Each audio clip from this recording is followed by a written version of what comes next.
অবিহনে আচলতে আমাৰ পাঠশালা ৰঙালী বিহু সন্মিলনীৰ যেনে এটা সদস্য নাইকিয়া হ'ল এনেকুৱা টাইপৰে কথা। গতিকে জুবিন অবিহনে আমাৰ মানে এনেকুৱা লাগি আছে যে আমি ফাংচনখন পাতিম কেনেকৈ আৰু কি কথা।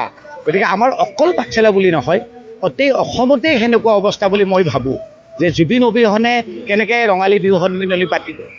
কিন্তু তাৰে মাজতে কিন্তু আমাৰ কথাটো হ'ল যে বিহু আমাৰ বাপতিসাহোন, বিহু আমাৰ অসমীয়াৰ গুৰু, গতিকে অসমীয়াৰ সন্মান।